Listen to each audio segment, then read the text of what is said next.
Welcome to a new episode of Talking About Rules. Today's guest, Gerard Arsenal, BWF umpire, Badminton Panam umpire assessor. For today, our presenter is Gerard. Gerard is a BWF umpire and also Badminton Panam umpire assessor. So Gerard will be in charge of the meeting today. Gerard, welcome and good evening for you. Yeah, good evening. Good evening for almost everybody, unless you're, I don't know which part of US or Canada or part of the world, basically, or America you are in, but it is evening here. It is 8:02. So yes, it is evening. Just as a reminder, maybe if you let me, Ricardo, it's uh, if you click on participant at the bottom, then you can see that you can raise hand.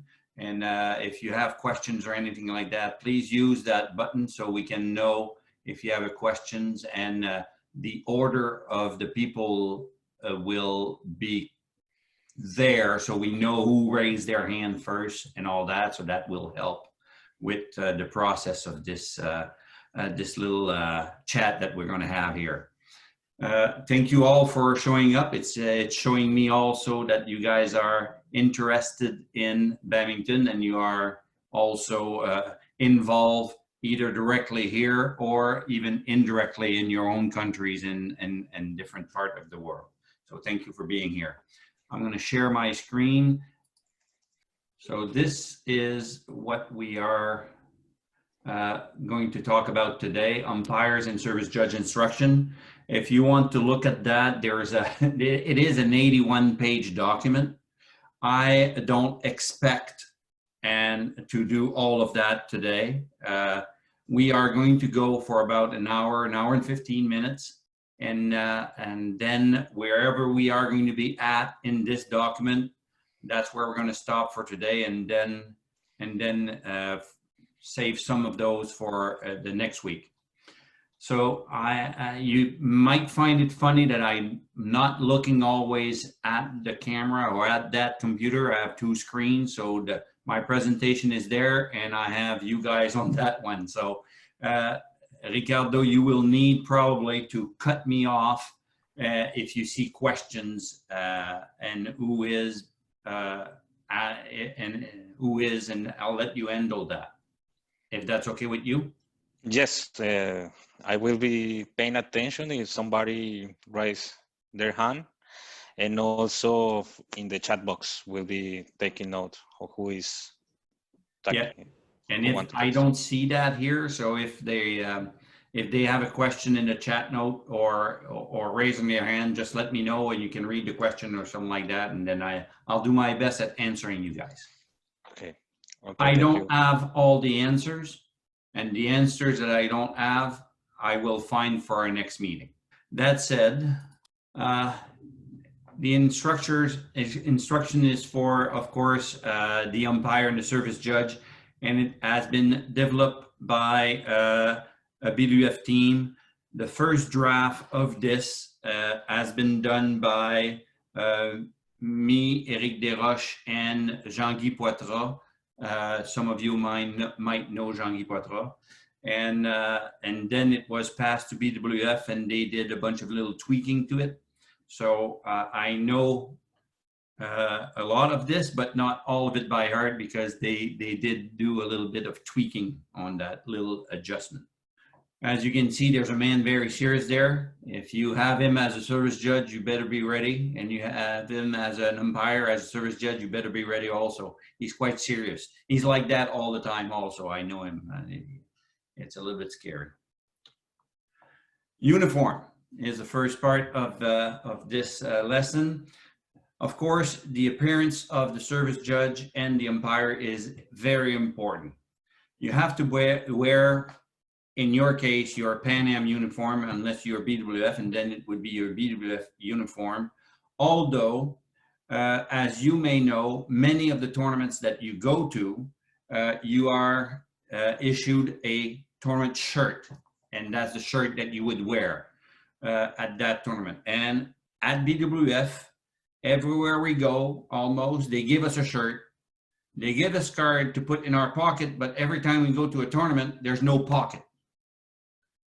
We complain every time. I guess it's the $2 extra that they can't pay at BWF to give us a shirt with a pocket. Every cent count.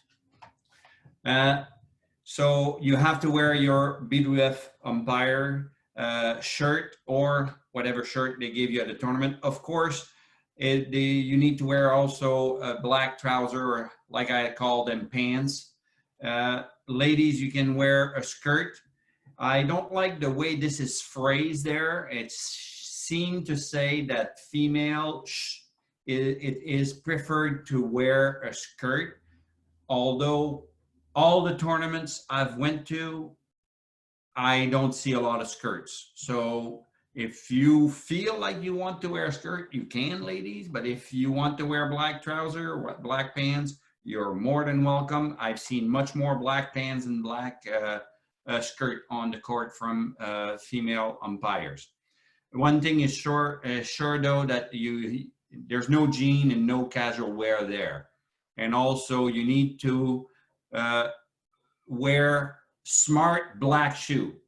I've never met a pair of an unsmart black shoe, but if ever I do one day, I would like to meet unsmart black shoe, but they need to be smart. Basically, that means they won't appreciate like a pair of, I don't know, Nike high boot shoes or something like that, or something in this value.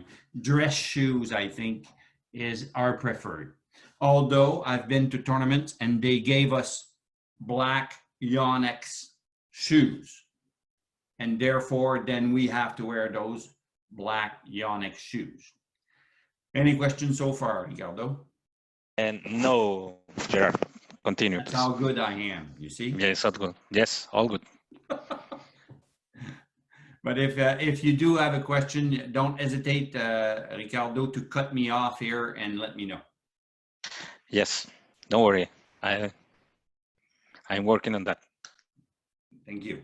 Umpires, before your match, of course, off the court, before you even get on court, umpire service judge together with the line judge, you need to gather in the assembly area, and they would like you there 15 minutes before. And you need to be 15 minutes before. You need to be sure that you have all your people there as an umpire.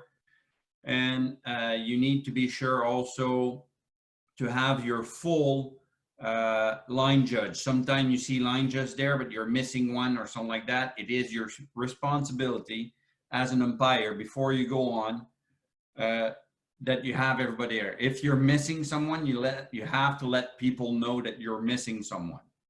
Each court will have designated entry and exit location. This you will see at the briefing from the referee at the beginning of the tournament before the first day. You should have had a briefing from the referee telling you and explaining you how to get on and off court, which door, which entry, which direction, and so on and so on. And you should know also which side of the net is considered the table side, or the side of the referee's table.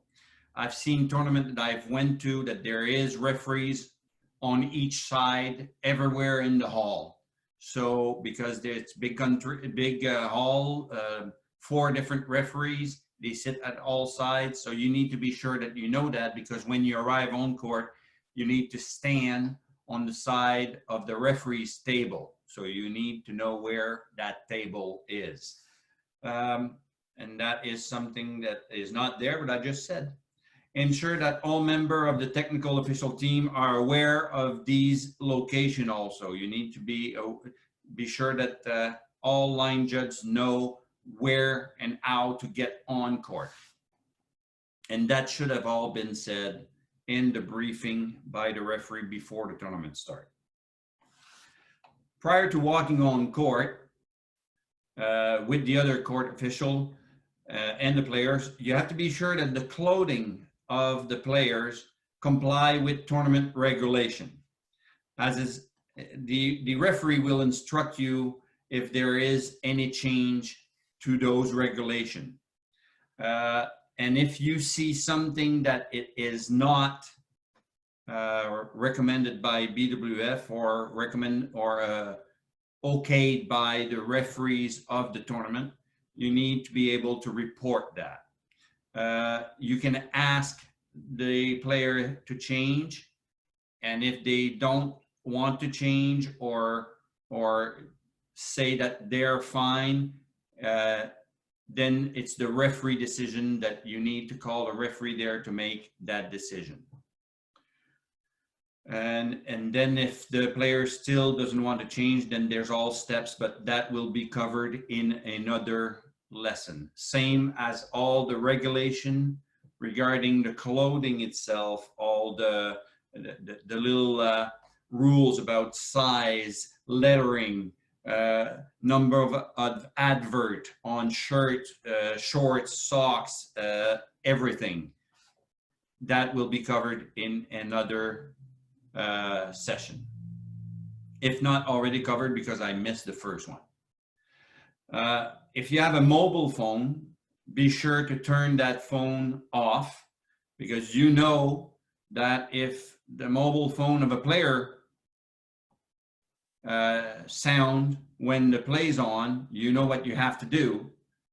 So I can tell you that if I'm evaluating you guys and the phone starts to go next to the court, it's really not good news. It's really bad news. So remember to turn that phone off. Now, before the match on court again, when you're off court, to assist with the correct announcement, you need to be able to, as much at the best of your abilities, to pronounce correctly, announce the player's name properly. So you need to check with your either other service judge that would be, or line judge, or other umpires that are from maybe the country, or that they know that player and they know how that player wants that name to be pronounced.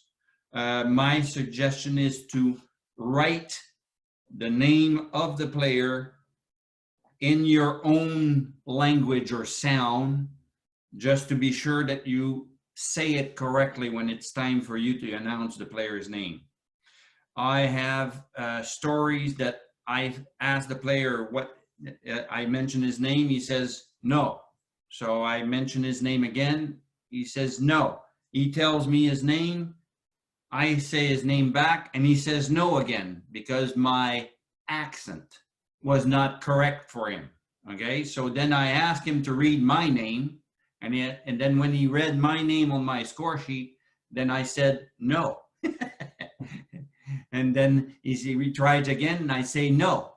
Okay, and then he looked at me and he went, okay, we understood each other. One thing you have to be careful about, though, I went on court in a major tournament, and I asked the player's name and I asked other umpires their name.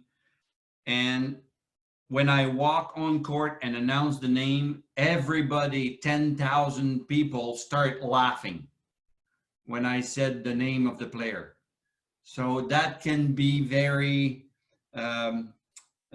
putting lots of anxiety. It can make you nervous. You have to forget it, okay? You can't go back on it. You say it the best of your ability, and then you keep going. But try to get it as much as possible like the player wants it to be said. Try to. By writing it on your own score sheet at the best of your abilities, with the sound in your own language, usually you can get pretty close to what it needed to be. Again, before the match, under the expression given, the umpire should lead their team onto the field of play. So you are in front, you're leading as an umpire. Usually the order that you guys go in is umpire, players, service judge, line judges, and court attendant. So it will always be like that unless otherwise announced by the referee. In a major tournament, and maybe some of you guys been in those tournament also, sometime they let the officials go on, and after the officials are on court, then they introduce the players. So that would be a variation that we see very often. The players would come on after, and sometime even one side, and then like 30 seconds later, then the other side would come on. They even separate the two sides. So you can get mentally ready for that also if you haven't lived that already.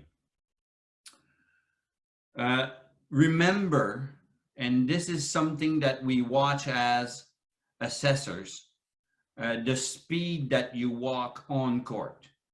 You don't want to lose people. When I gathered with my line judge and service judge in the back, I always check. I have situation, and I see people on screen here that I know they had that situation also before, where you have a line judge, for example, who would have walking difficulties, like even maybe with a cane. I've seen that before. So you have to adjust the way you walk on court so you allow everybody to stay together and don't have this big gap in between. So this is something that you have to watch. Of course, you need to walk on court in a professional manner. You need to walk. You can't start waving at everybody on your way. You don't walk like a cool guy walking on yo-yo. No, you walk professionally on court, and you walk to the designated area on court. And of course, you have to walk in on the proper side of the court, like indicated by the referee at the beginning of the tournament. And you stand on the single line of the court with your back to the umpire's chairs, and also on the side of the umpire chair. The umpires stand with their feet on either side of the short service line. So back to the umpire's chair, umpire standing with both feet on each side of the short service line, and the service judge stand between the umpire and the net. So that's where you stand. Now it is shown here in the picture where you would stand. Now I know both of these gentlemen, and that picture is not a real picture in the sense that I think there's been a little Photoshop there, because they're a lot taller than that and less thick than that. So that picture is not really, if you meet those gentlemen, you might be surprised that they are much taller than that.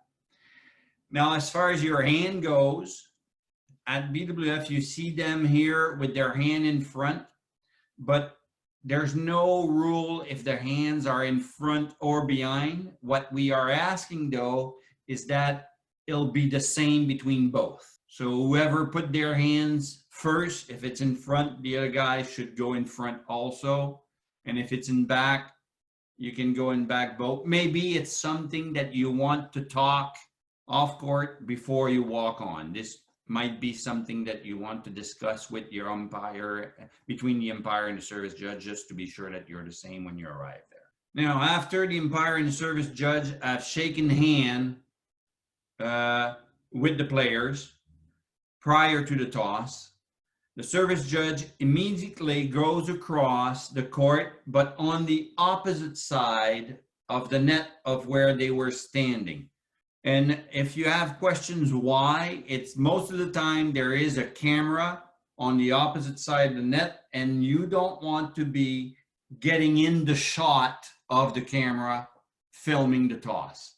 So therefore, you take a step back after you shake hands and you just go around the post and on the other side net to the opposite side, and then stand in front of the service judge chair and get shuttle ready for player warm-up.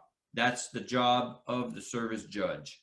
Now, you go across, stand in front of the service judge chair, get a couple of shuttle ready. If it's double, one shuttle. If it is single, just for the warm.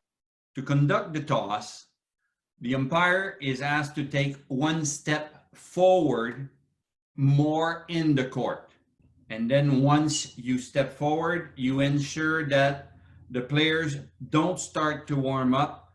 As a service judge, I won't even pass the shuttle if a player comes to me if the toss hasn't been done yet. I'm going to wait for the toss to be done before I give the shuttle as a service judge. Now, when the toss is done, be sure that all the players are there. In double, that's very often they leave one player there and the other player leaves. No. If there's one player on one side of the net and the other one there, just indicate the player to come over to your side. You want to try to have the team on each side of you. And when you do the toss, you want to hold the coin forward a little bit lower with an angle and hold it there and show it to the winning side and the losing side. And even if there's a camera there, I would even leave my hand open. Even if there's no camera there, there's a very often a camera outside the court watching this anyway. So you just hold it open with your hand with an angle type of thing, so the camera can see what what is the result of the toss. Now, you do not turn around the toss. After the toss, you've said who's serving and who's receiving and all that. Do not turn around and face the umpire chair while conducting the toss either. You cannot. You stay facing the court, basically. You just took a step inside and you remain facing that way. Do not let the coin fall on the floor or drop on the floor. If that happened, then you have to start over. You don't take the result of whatever is on the court. You need to get the coin and start over again. Like I said before, clearly indicate who won, who has won the toss. The umpire should get into the umpire chair immediately after the toss is done. Okay, you don't wait on court, you don't fill paper on court before you get in the chair. As soon as the toss is done, you get onto your chair. And because and you don't touch the players' equipments, bags, box, anything like that. You just climb in the chair, and as soon as you sit in the chair, that's when the 2-minute warm-up time starts. Sorry, Gerard. Yes. Kelvin have a comment on this. Oh, good evening, Kelvin. Thank you for joining us. And if I say any foolishness, please let me know, and you can correct me. Good evening, everyone. So far, comments have been on point and true. Just to add to your comments there in relation to when the players are standing waiting for the toss to be conducted, try to ensure that they're not blocking the umpire or potentially the camera that might be in front of them. So the tendency is to try to create a little corridor in front of you towards any camera that might be there. And as I will say, we are practicing for the real thing to happen one of these days. So if we do it all the same way, when you do get the camera on court, it will be a natural position for you to take. Thanks. Thank you, Gal. Now, the 2-minute warm-up time, of course, start as soon as you sit in the chair, and the 2 minutes should finish with love all play. Now, we all know that there's a little, sometime it's hard to calculate. So basically we say at 1 minute 20 seconds, between 120 and 130, depending, you kind of know your players, you kind of stop the warm-up, so to be sure that at 2 minutes you can say love all, play. Sometime when there is camera there, they're saying that they want the full 2 minute.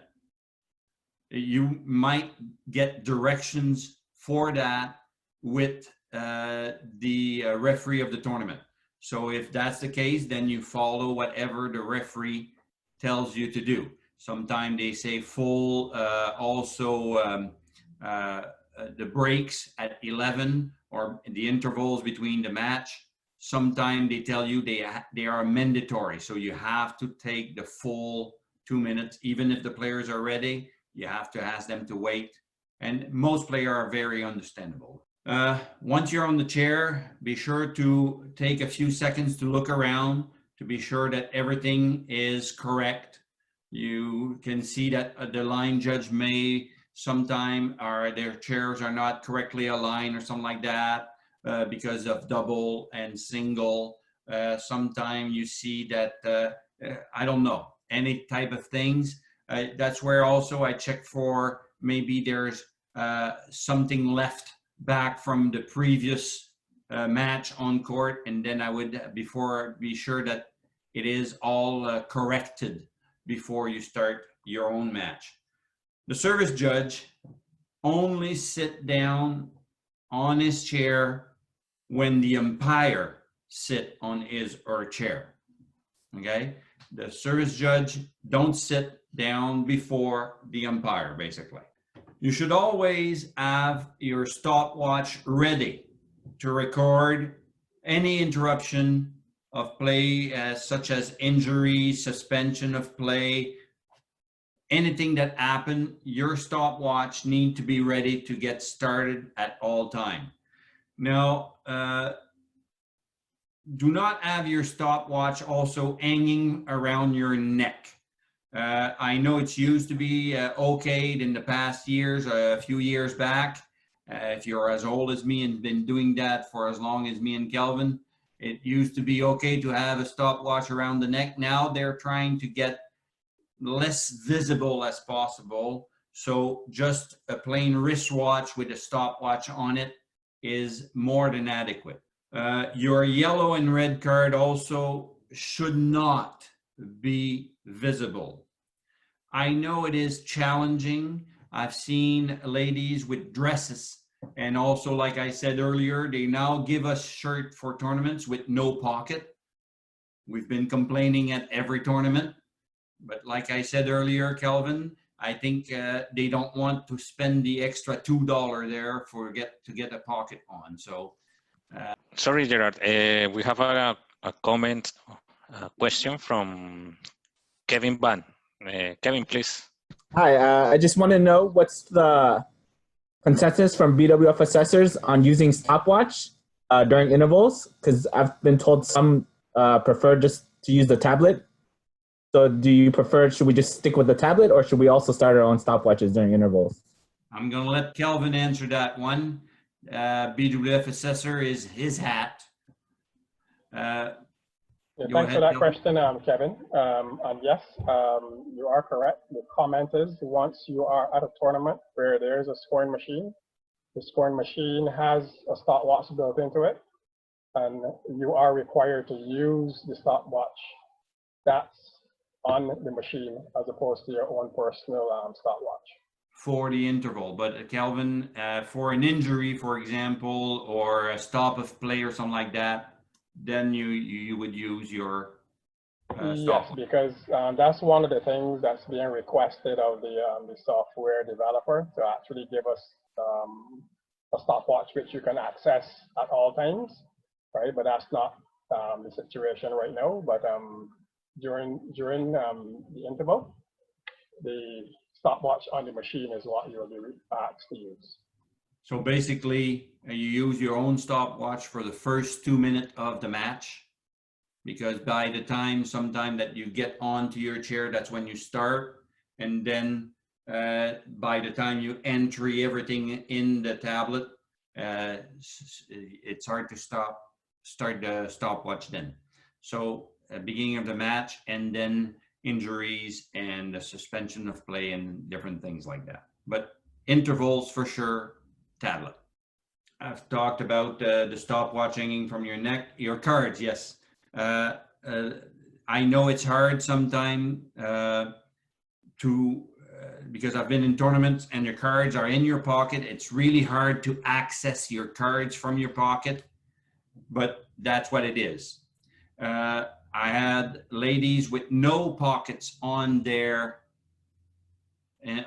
dresses sometime. So that's why I think, like I said earlier, less and less at the world level, we have ladies umpire with skirt on. So that's why probably we have even more ladies now wearing trousers or pants as an umpire, because you don't want your card to be visible.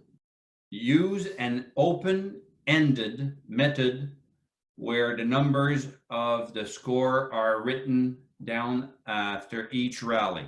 So basically, they want us to write every score at the end of every rally. Don't wait a couple of rally before you start writing score down. The score is entered in double row of box, one row for each playing side, with only one score per vertical pair of box. So basically, every time we look down on the score sheet, there should always be only one number, because every box is for every serve that is happening. Every time there's a serve, there's a new box going to happen. Every time there's a play, basically. Each vertical pair represents one rally. Oh, this is what I just said. This gives an easy to read method to determine which side have won the rally and is having the right to serve. As the serving side is always the one with the score in front, except at the beginning of the game, ahead by one vertical block. So basically, you can know who is serving just by looking how far the last score you've put. That's the person who is serving, like I said, except at the beginning of the game, in the match. But you will, we'll go over that in a little while here. If a game fills one double row, the score are continue in the next double row.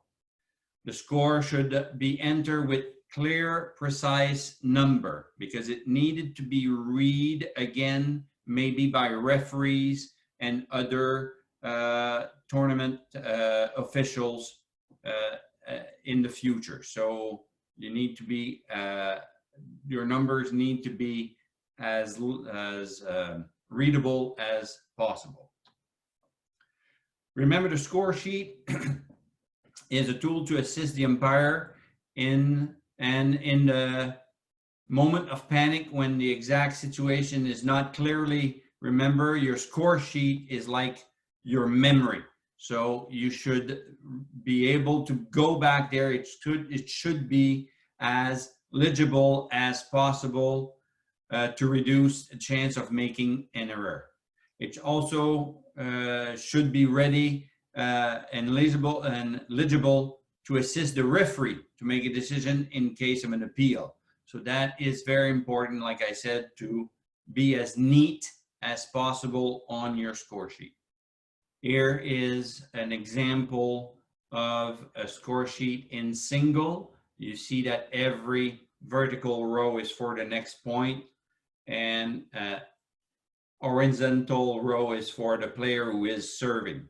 In double, as you can see, it will change as you go up and down on the horizontal, just to indicate which player of that team is now serving.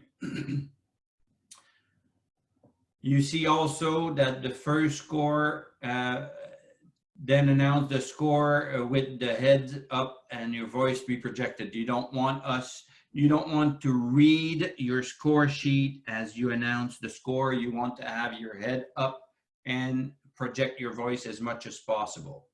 Pre-match detail to be complete. If they're not complete by the computer, and that is something that you would try, like the name of the players and stuff, you try to do that in as much as possible in the waiting area. Of course, you don't know the result of the toss, but you know your players and your player's name and so on. If they're not on the score sheet, that you can put on. You've seen S and R on the score sheet. If I go back, oops, you see an S and an R in the double, for example, and you see an S in the single. And that's what we're going to talk about right now. SNR is for server and receiver. You need to fill it in when you conduct the toss. After the side have exercised their choice, then you can in single mark the server. In single, you mark only server. In doubles, that's when you mark the server and the receiver.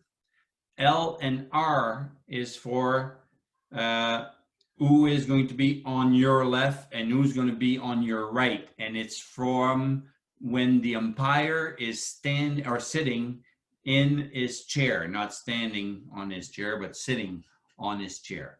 When the umpire is sitting on his chair, whichever team is going to end up being on his right or his left, that's what you indicate with the L or the R. If we go back again, it's not there on this example. We see it further down. I'll show you later for just to be sure that you notice. The mark 0 again, initial server. Sorry, Gerard. Kelvin has a comment. Go ahead, Kelvin. You can talk anytime. Kelvin, cut me if you need to. Yes. Yeah, I'll just interrupt you. I won't cut you. No. Go ahead. No worry. Again, just to share some information at the toss, when it has been decided who will serve and who will receive. It's not it's not that we want to encourage the practice, but there's nothing wrong with if an umpire wants to take his pen out and make a quick mark on a sheet as to who the server and who the receiver might be, so that when you actually get up into the chair, you know, in that moment, when we all feel, you know, the pressures of the moment, that you are sure who the server and the receiver is. So, you know, yes, you're expected to try to remember the names of all the players and all of that, but, you know, don't feel like you're doing something wrong if you want to take a quick moment to make an indication on your score sheet as to who has won, who's going to serve, who's going to receive. Thank you. Yeah, it's much better to do that than to arrive on the chair and don't know or don't remember, not sure who's on right, who's on left, who's serving and who's receiving. That is much, much worse than taking that little extra second, like Kelvin said, and do a little quick mark on your score sheet. So the 0 is marked against initial server and initial receiver at the start of each game. So you put the 0 on your score sheet. Start time, note the time when the umpire announced play. Now you're telling me, how am I going to write the time, say play, watch the game, get my score sheet and everything at the same time? I have a little trick that I do that I'm going to share with you when it's score sheet. When it's the pad, as soon as you push play, it starts by itself. The time is going to be there if we're using the pads. But if you're using a score sheet, when you say play, the time won't magically appear on your score sheet. So what I do when I'm sitting in the chair, I know they're warming up for 2 minutes. So I look at my time and I add 2 minutes to that. And that's the time of the start of the match. That's a little trick that I do. It saves you of losing contact with the play for a little minute there when you say play, because when you say play, either with the pad or with the score sheet, when you say play, your head need to be up and you need to be watching the receiver. If you have a service judge, you need to focus on the receiver. So if you're pushing and saying play at the same time you push, you're not watching the receiver. If you're writing on your score sheet when you say play, you're not watching the receiver when you say play. When you say play, you're ready. And believe me, there's lots of players that when you say play, bing, it's gone. Okay, especially if the receiver is ready. So be careful about that. Note, the shuttle used during a match, you have to note those shuttle. There's a place on the score sheet. On the pad, there is a little touch area that you will add shuttle as they are passed out. Starting with the warm-up shuttle also. If you issue new shuttle for warm-up, they should be marked as shuttle of that you've been using in the match. During play, write the new score in the next available box in the row of the next server's name. I think we covered that a little bit earlier. If you have questions about that, we can talk about it. In double, the players of the receiving side shall not change their respective service score until they win a point on their service. So basically, you all know this. In double, you only change service courts side when it's your service and you score. Basically, you guys know that. I hope you do. When a side loses the right to serve, the player who was serving at that time shall continue to be in the same service court from where he last served until his side gain right to serve again and win a point. Example, in double, player D serve from the right service court when the score was 6-4 and their side lost the rally. So he will continue to be on the right service court until his side win a point and gain the right to serve again. Thus, when the score became 7-6, the player C will serve from the left service court. I know that sounds confusing, but you guys all played double before, and I think you do understand when to change side and so on. If the receiving side win the point to make it service over, write their new score in the next available box. Last completed box is always the side serving, and we did say that and mention that earlier. Score level at 20 all, you need to draw a diagonal line in the next available box. So basically, you need to draw right after 20 all in the next vertical row. You write a diagonal line, one diagonal line in that next available box. If situation listed below occur, you need to use the appropriate alphabet into the next available box in front of the appropriate players. Now, all these, if you've used a pad before, there's a little exclamation digit there on the pad. If you touch that, there's another screen that appear with all of these there, and that will be put on your score sheet. Warning is, you see that, W, fault with the F, referee call on court, R, suspension, S, injury, I, disqualified by referee, DIS, retired, RET, service court error correct, and overrule of line judge call. we do not write those on the score sheet, and correct me if I'm wrong here, Calvin. I think we do not write those on score sheet anymore. Court error correct or overrule of line judge. No, you're correct. Okay, don't let me hold you up.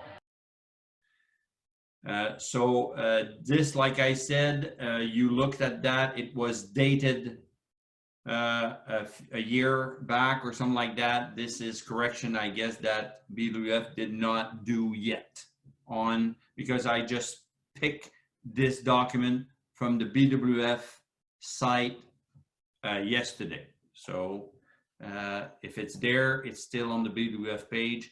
Maybe we can make a little note of that, Kelvin. Okay, I will. Also, very often I can let you guys know, most of these happen in your umpire career. Last year was my first time, and I've been umpiring a lot of years.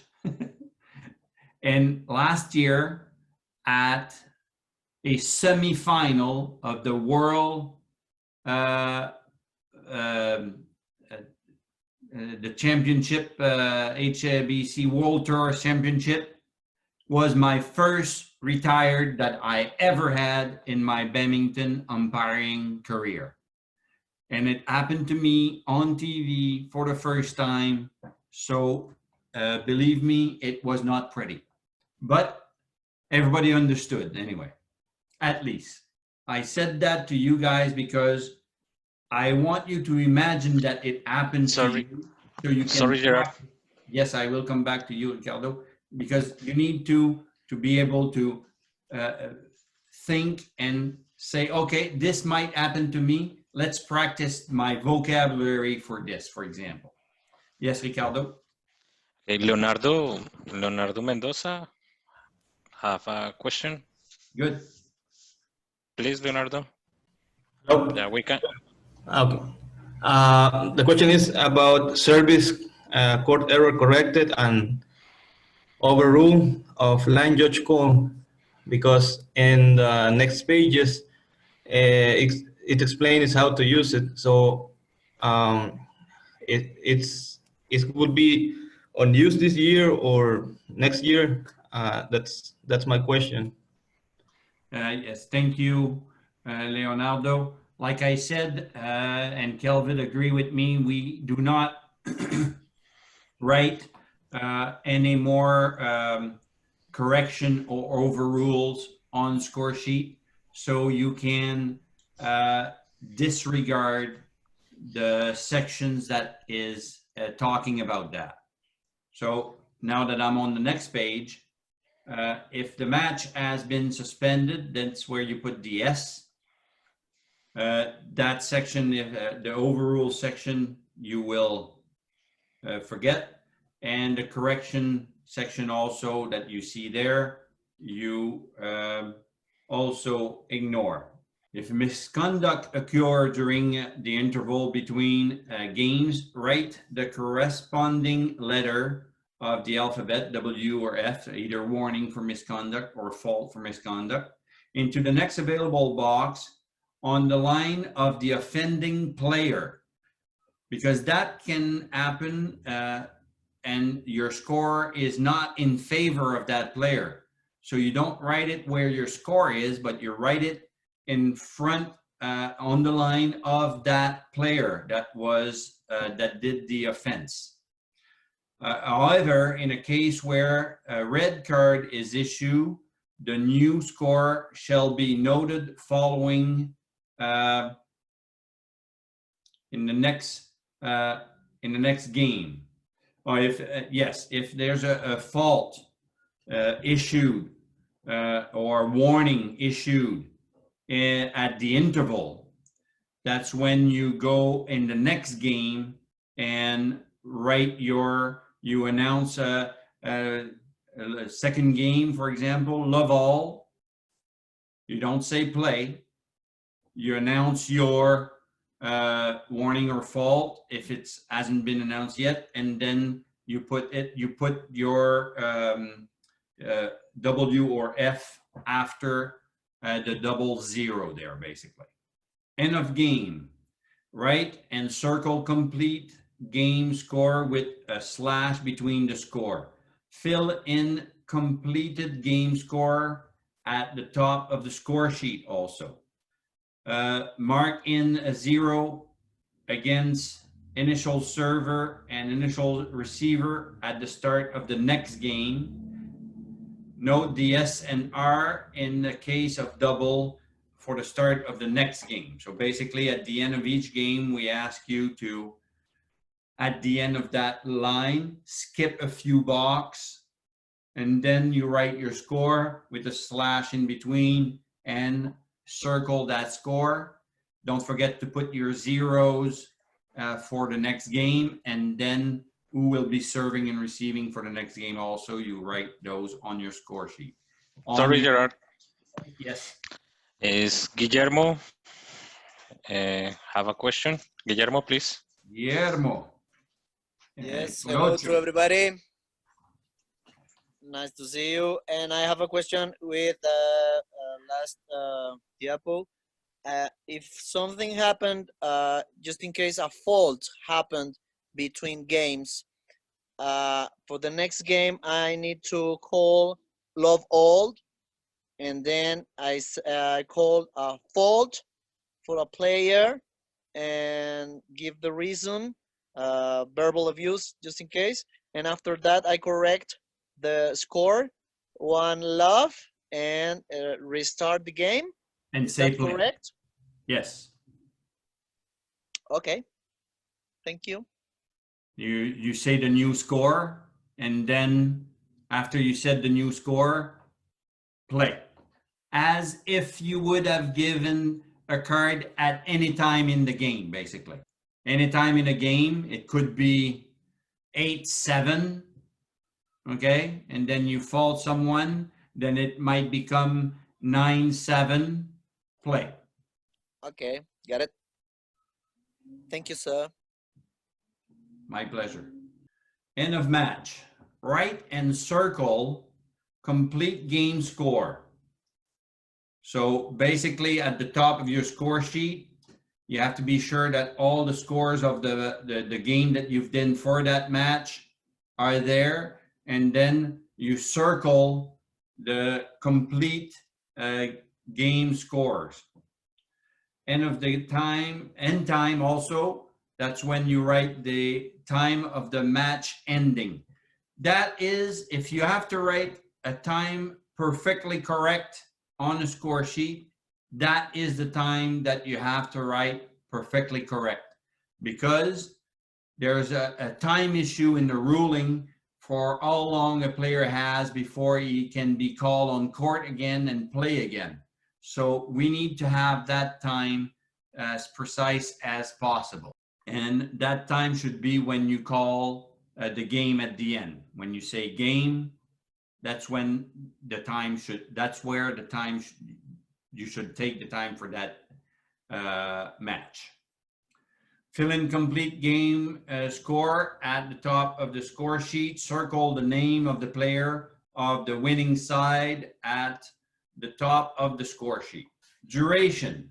Calculate and write the duration of the match after leaving the field of play. You don't start counting and sitting on the chair. As soon as you shook hand and announce, you get off the chair and complete your score sheet off the court. I don't announce anything before you shook hand, as a reminder. I think you guys all know that, but I'm repeating it.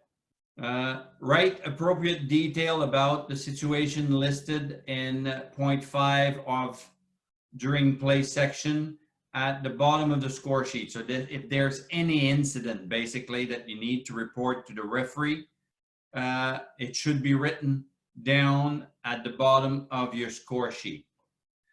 If the space is not sufficient there, write on the back of the score sheet with a specific remark as, for remark, please refer to the back of the score sheet. So if you don't have a score sheet and you have the touchpad, most of the time the referees don't want you to get every score sheet from the table and have them sign. They only want to see you if you had a situation on court. That's when you will go and get your score sheet, write whatever happened on court on that score sheet, and then go see the referee for a signature and so on. Sign the complete score sheet and obtain a co-signature from the referee and it over the match control. So basically what that is what I just said. Most tournament when there's a score pads there, the referee don't want to see you after each match that you do. They'll just pick up, there's nothing, and it's print out as soon as you play, as soon as you finish the match on your score sheet, on your score pad. That's when everything is sent and bingo. Here is an example of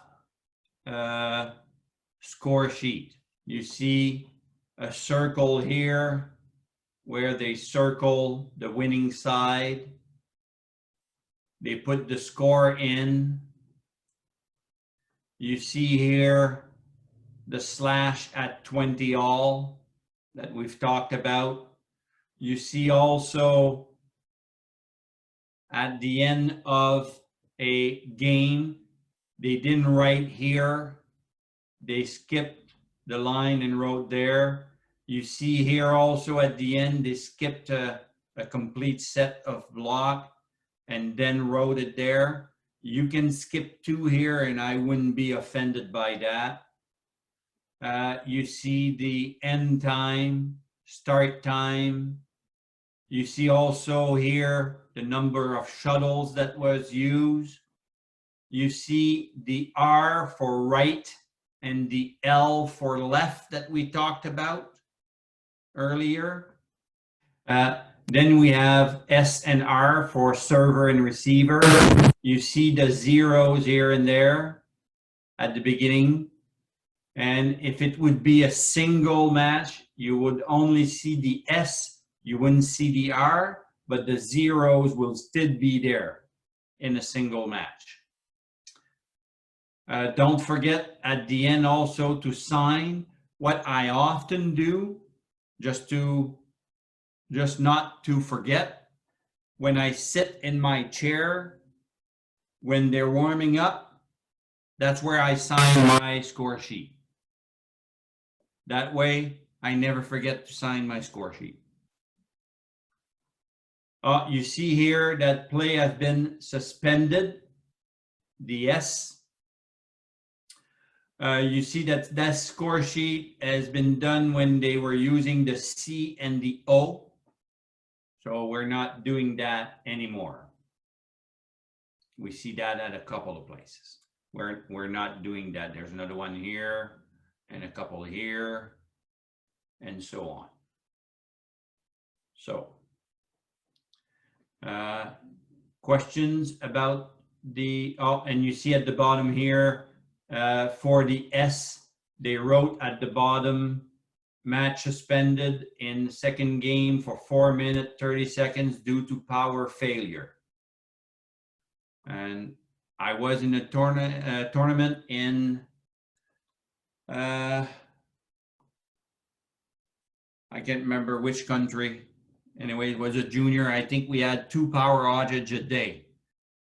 You could set your watch for it. And so twice a day play would stop basically for about half an hour. So I practiced my my S and my language quite a bit at that tournament. I hear no question about the score sheet. I'm going to go to the next one, which is a single. You see in single that there is the S is there already, and you see there's no R for a single match. The zeros are there. You see all of that is the same. The winner, the score, you see again the score at the end of every game, circle with the slash in between. There's a game at 20 here. You see that again. There was a warning here. It was in the second game, and the warning was issued because trying to influence the line judge. So that's where the warning came from. Everything is there except the signature. But any question on this, the score sheet? Here's another example here where we have players and so on, and we have a retired. We have the referee for an injury that came on in the first game, and I'm assuming that is why we have a retired here. You see how the letters are placed for in this case. And you see that retired is written at the end of the player who was retiring. Even though he was leading here, he retired, so basically he lost the match. You see the writing at the bottom for both incidents, the injury in the first game and then in the second game, the situation of the retired. There's another example of the score sheet. In double, we have a player that was disqualified here. I guess that player did many fault, I'm assuming, or this fault was so imminent, so grave, I don't know if that's a word in English, I just used it anyway, so bad that it result in a disqualification right there and then. So that is also showing you that you don't have to have received 2 faults one warning before you get disqualified. You can be disqualified at the first event if it is a event that is requiring that. Now, you know also that as soon as you do a fault on a court, the referee need to be let know of the situation. Don't forget that. That's why here you have the F and the R right away. And I guess after a discussion with the umpire, the referee decided that it was a disqualification.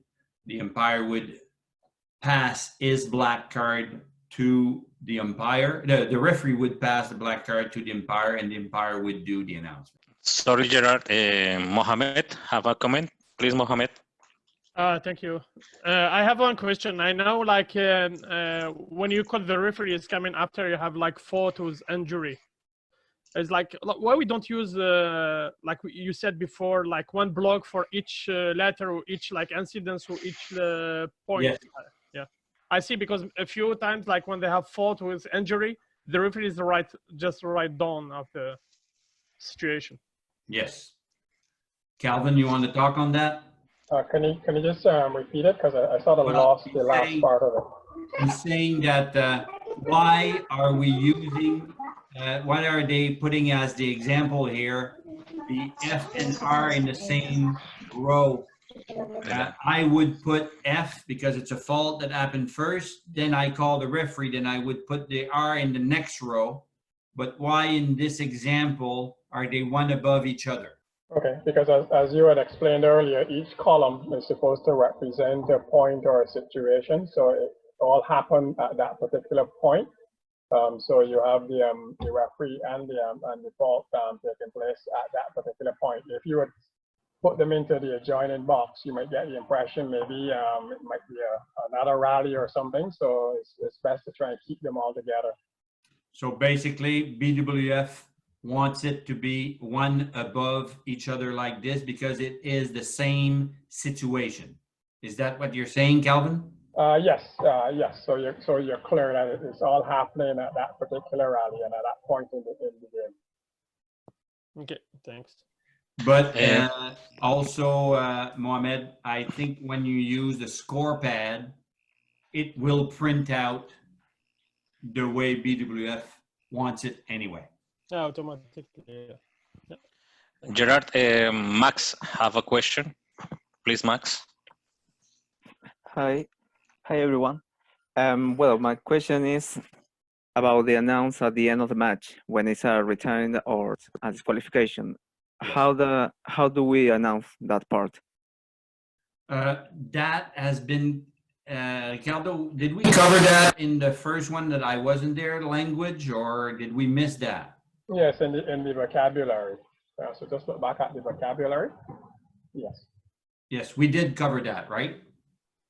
Yes. Just have a look back at the vocabulary for the exact word in there. Yes. Okay, well, in my case, if because I entered too late, so I can hear you that part. Yes, it was in the first session, I think, Calvin, or the second one. Just to help Sorry, Max second one.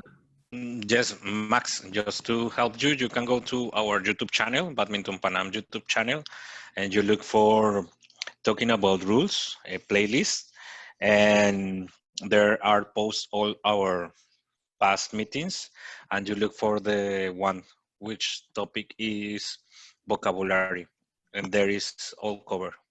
Okay, thank you. Okay.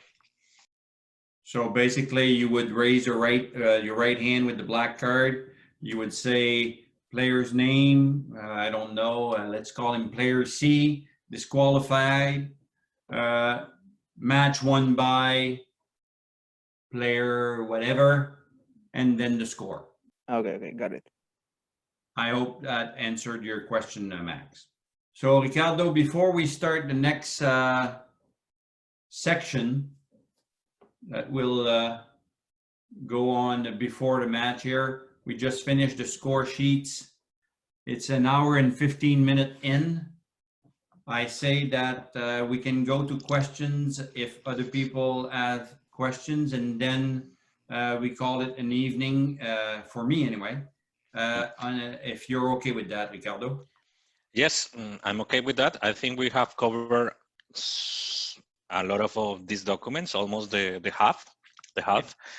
So we can open now the questions and answers part. Maybe we can discuss about these all points that you already talk and go through. I don't know if somebody wants to share experience or about videos, tournaments that they were attending that some kind of some issues happens with the score sheets.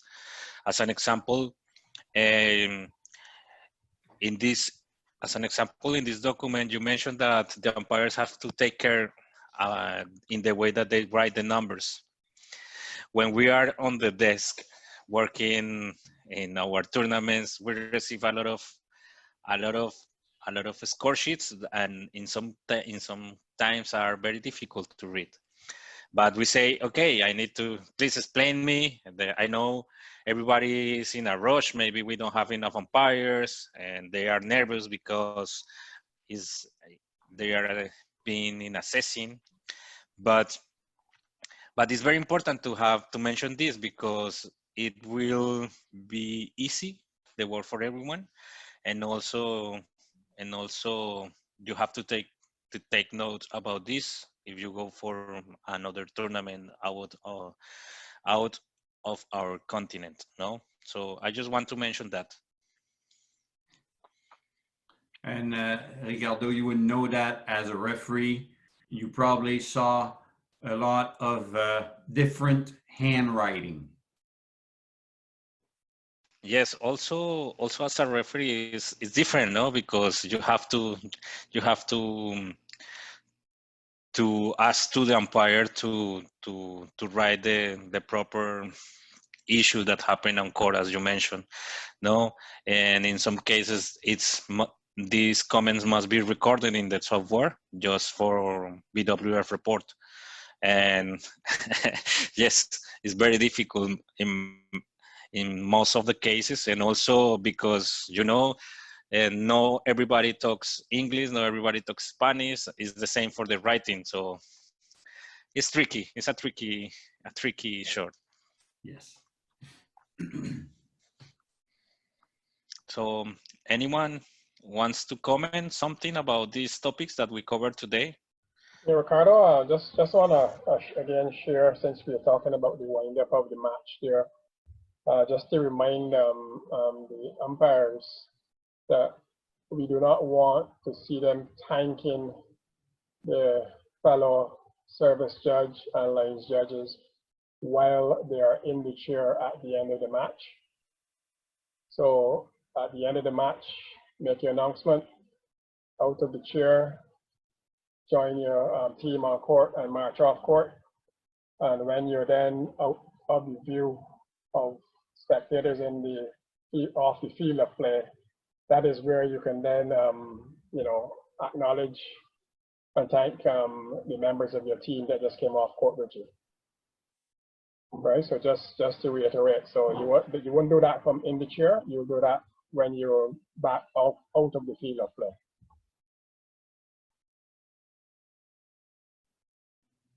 Yes, thank you, Calvin. So anyone has any comment, please, is the time to share your experience with us, with everybody.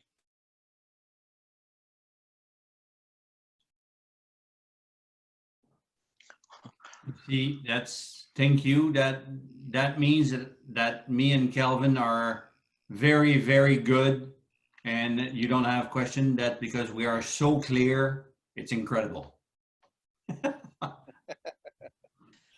I just, One question.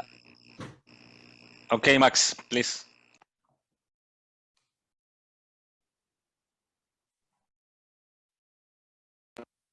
It's Diane. Diane have a question. Okay, sorry. Diane, please, feel free to share. Okay, thank you. Hi, Gerald. Hi, Diane. I have a doubt about the toss. Okay, you said that when the coin falls, we have to do the toss again. Okay, right? Yes. But I had a situation this year when unfortunately, I let the coin falls, and I picked it up and did the toss again. And the assessor told me that I couldn't do it. He said that I had to see the coin on the floor, and that's the result of the toss. What's your what I can do in this situation? What I have to do? You know my answer. I'm going to ask Kelvin his answer, and see what he's going to say on that. Yeah, well, in a situation, Dan, where the coin falls to the floor in front of you there, and you can actually see, what the situation was. You can go with the call that's there, or you then have to explain to the players that, that you're going to do the toss again. But if it has fallen there in front of you, then you can go with what is there in front of you, right? Yes. I can tell you, Diana, that at the major tournament I was in last summer, the Japan Open, okay, it was clear, and we had people doing a toss in the finals. The referee said that if the coin fall, you toss again. So okay. You see, it was a little bit different there, but sometime, very often, when the coin fall, you would see a player that will step on it. And that for sure, for me, would be intervening with the toss. So for sure there, I would toss again. Okay. Me, I would not take points away because you have to toss again. I wouldn't take points away. Okay, thank you. But that is me. Okay. Kelvin, something to add on that? No, well, again, as you said, the important thing there as well is that you have to listen to the instructions given by the referee at the briefing, because they may have a specific instruction to give to you in relation to that particular event that you're at. So it's important to, as Gerald said, follow the instructions given by the referee at the time. Yeah.